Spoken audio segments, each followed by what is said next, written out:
FIT semester 1 programming principle with C. तो last session में मैंने आपको बताया था ब्रेक स्टेटमेंट, कैसे हम लोग लूप को बीच में ही based on some condition stop करते हैं।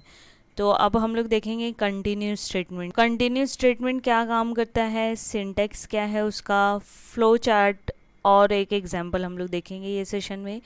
तो continuous statement in C programming work somewhat like the break statement, but instead of forcing termination, break में क्या हो रहा था कि हम लोग टर्मिनेट कर दे रहे थे ना, जैसे ही वो कंडीशन ट्रू होती थी तो वो क्या हो जाता था, हम लोग का स्टेटमेंट टर्मिनेट हो जाता था। It forces the next iteration of the loop to take place skipping any code in between.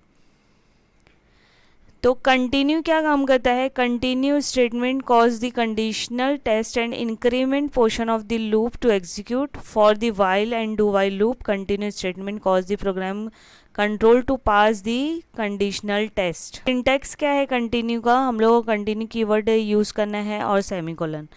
अब हम लोग देखेंगे कि कंटिन्यू स्टेटमेंट काम कैसे करता है। जैसे वाइल लूप में अगर मैं कंटिन्यू देती हूँ तो जैसे ही ये टेस्ट एक्सप्रेशन ट्रू होगा तो ये जो कर्सर है, मतलब हम लोगों का स्टेटमेंट कहाँ से फिर से चालू होगा, यहाँ से, वाइल से। ओके, जैसे ही यहाँ पे ये कंडीशन ट्रू होगी तो ये स्किप करेगा वो स्टेटमेंट और यहाँ पे फिर वाइल से कंटिन्यू करेगा। डू वाइल में यहाँ पे देखो टेक्स्ट एक्सप्रेशन अगर यहाँ ट्रू रहा तो क्या होगा, यहाँ पे चला जाएगा कर्सर। फॉर लूप में इफ़ कंडीशन इज़ ट्रू तो क्या होगा, यहाँ पे फॉर लूप में चला जाएगा। तो ये है कंटिन्यू स्टेटमेंट कैसे काम करता है। अब हम लोग देखेंगे फ्लो चार्ट। ये देखो फ्लो चार्ट है ये तो ये लूप का हो गया। लूप में अगर मैं कंटिन्यू स्टेटमेंट लिखती हूँ और वो कंडीशन ट्रू रही तो फिर वो क्या चले जाएगा, लूप में फिर से एग्जीक्यूट करना स्टार्ट करेगा। हम लोग एग्जाम्पल देखेंगे तो तुम लोग और अच्छे से समझ में आएगा। तो ये है हम लोगों का एग्जाम्पल कंटिन्यू स्टेटमेंट का, जहाँ पे हम लोगों ने फॉर लूप में क्या किया है, कंटिन्यू स्टेटमेंट यूज़ किया है। फॉर लूप में हम लोगों ने क्या लिखा है, i = 1, i <= 10, i++।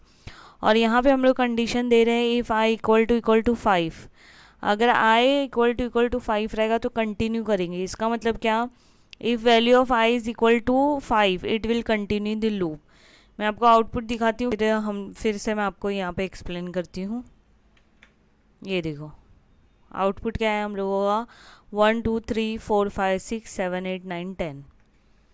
अब अगर मैं यहाँ पे लिखती हूँ, अब अगर यहाँ पे देखो मैं ये निकाल देती हूँ कंटिन्यू स्टेटमेंट, ये कंटिन्यू स्टेटमेंट मैं निकाल देती हूँ।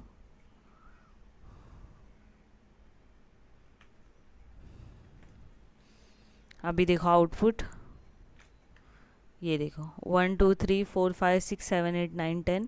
अब मैं फिर से कंटिन्यू स्टेटमेंट यहाँ पे यूज़ करती हूँ। ये कंटिन्यू स्टेटमेंट यूज़ करते हैं हम लोग, फिर से आउटपुट देखते हैं। ये देखो 1 2 3 4 6 7 8 9 10।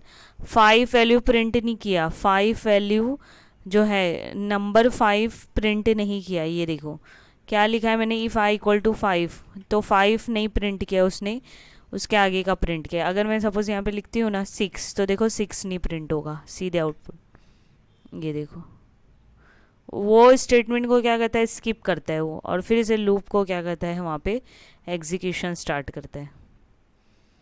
तो ये था हम लोग का कंटिन्यू, और लास्ट सेशन में हम लोगों ने देखा था ब्रेक। इसका कोड का लिंक जो है आपको डिस्क्रिप्शन बॉक्स में मिल जाएगा। Thank you.